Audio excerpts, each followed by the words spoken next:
Today is June 19th, also known as Juneteenth. On this day in 1865, Union troops arrived in Galveston, Texas to liberate enslaved people in that state. Tonight at 6, an Indiana connection to that historic day discovered in a rural area of Hamilton County, Indiana.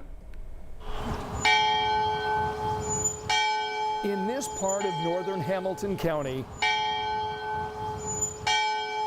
is a part of history connected to Juneteenth. Robert Settlement was a community, a settlement of free people of color. They migrated to Indiana from the south, owning 1,700 acres of land acquired directly from the federal government. We are a community of these immigrants who came from North Carolina seeking freedom and liberty from the tyranny in the South.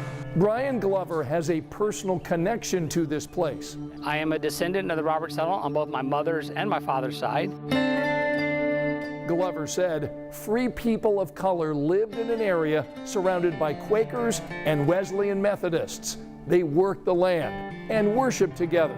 They found freedom and hope here. They were able to be successful. They were able to build their own schools, build their own church, worship as they wished to worship. This right here is Samuel Matthews. He was in the 28th. Some of the men buried in this cemetery served alongside Union troops in 1865 and traveled to liberate enslaved people in Texas. Juneteenth is Freedom Day in Texas, right? So Texas was the last state to finally get the memo that slavery had ended. Some of our Robert's ancestors who served in the Civil War 28th also went on that expedition.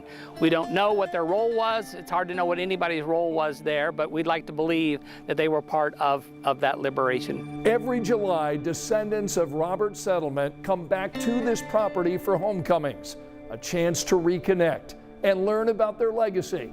And now there's an effort to restore the 165-year-old chapel and launch a legacy walk on the property to educate people about their history.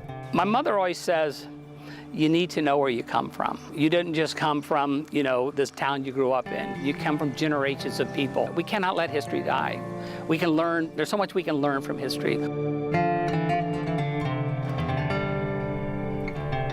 And that legacy walk is going to be really important. It'll be a self-guided tour with lots of information, pictures, so people can learn, because we should be learning from history. Right. Thanks for doing that story, Scott.